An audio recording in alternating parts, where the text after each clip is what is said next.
Good afternoon everybody in YouTube world. I hope everyone's doing fantastic today. Today is January the 6th and it's actually not a bad day. It's quite warm, it's sunny, it's clear. Now everybody up in the northern states, do not be hating on me because of this, because yeah, we get a couple of months and you're all digging yourselves out of all the snow where we can actually go riding. But don't forget, in the middle of the summertime when we're melting because it's like 110, 115 in the shade, you're going through a lovely 85, 90 degrees. So you've got picture perfect weather, whilst we're suffering for like the best part of 4 months out of the year. So I don't want to hear any hating on this. Anyway, this video is about motorcycle clubs. Cue the intro.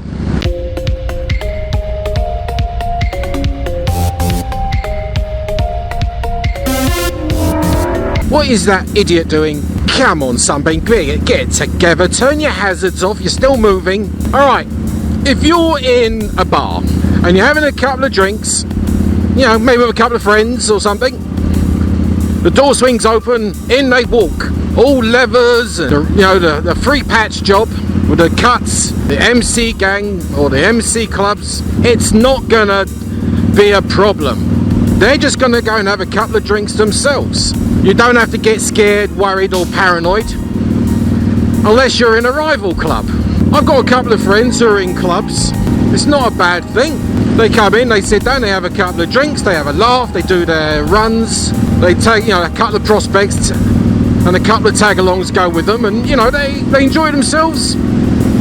And for the most part, 99.9% of the time, like with anywhere you go and have a drink, you're not there to have any trouble or any problems. Now, if you want to join one of those clubs, then well, there's a procedure, and you need patience because it takes a long time.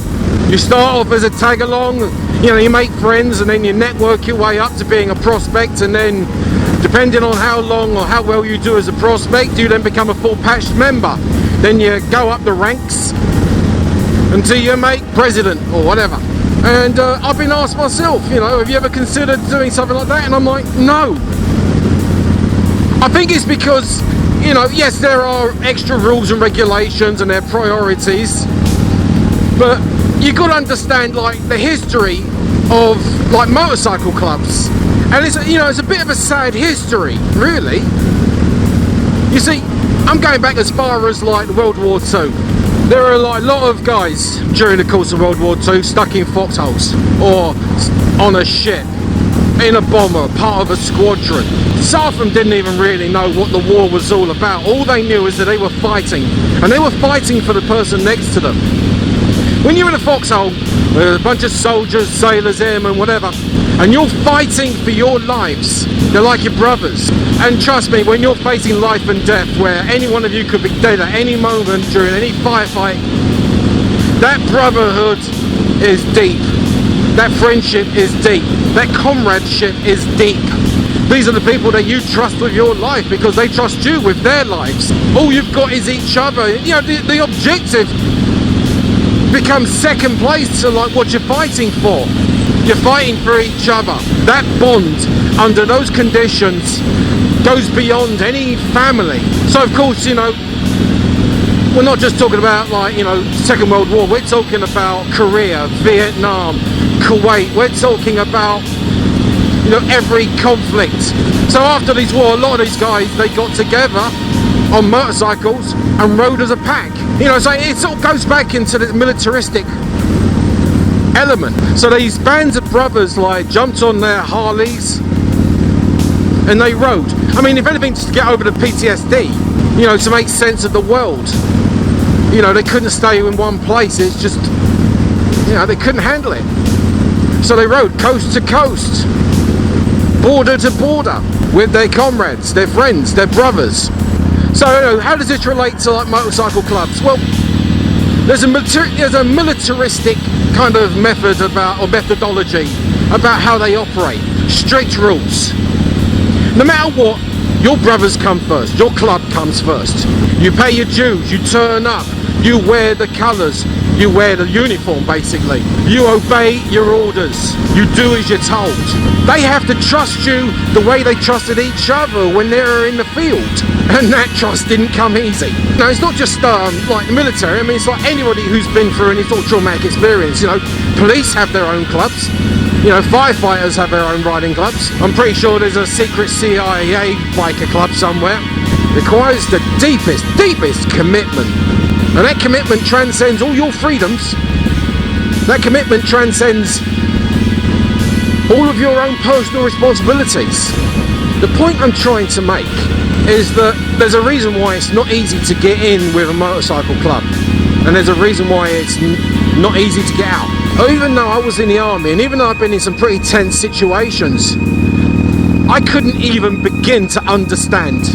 Couldn't even begin to understand in the slightest way what these guys went through and what their brotherhood means to them and what it means to be a part of that group, to be a part of the infantry, to be a part of the squadron, to be a part of like your shipmates. Being in a motorcycle club is a kind of adaptation of what it's like to be in that unit, in the field, going through the 1,000-yard stare. It's not easy. Like I said, I couldn't even begin to understand what it's like to be in those circumstances, those situations. Even though like I've done my bit, I've done my time, I carried my weapon, I pledged my life for, well, Queen and country. So anyway, I'm lucky. I got out of there, no major PTSD, no major issues. So I just don't think I'm qualified to be a member of a motorcycle club, not in the way that I understand them to be, and not in the way that I feel it should be. So, if I'm sitting in a bar and in walks a motorcycle club with 3 patches, and they're sitting there having a drink, but they're just there having a drink. So, you know, enjoy your drink. If any of them come up and say hello to you, say hello back. Be respectful. If like Black Dragon National President was sitting in my bar, buy him a drink. You know, what's the worst that can happen? Worst that can happen, you can say no, piss off. Well, or he might say, well, I appreciate that, thank you very much. And then what? You ride home, he'll ride out, they ride home themselves. There's no problems. You give someone just a little bit of respect, and they'll give you a little bit of respect back. I mean, obviously there are outliers. Alright, fair enough. Give them a wide berth. The worst that can happen is you don't get the shit beaten out of you. The best thing that can happen is you break down in the road. They're going to pull over and make sure you're mobile again, or you know, buy you a drink or something. So in conclusion, I'm not going to join any kind of motorcycle club, because you know I'm not into a lot of the extra rules and regulations you got to deal with, and I don't think I'm qualified to be a part of that sort of brotherhood.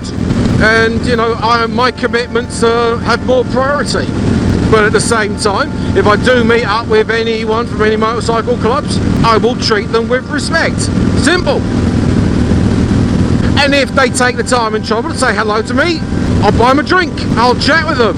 But at the end of the night, I will excuse myself, I'll tell them how much I appreciate a wonderful time, and jump on my bike and go home.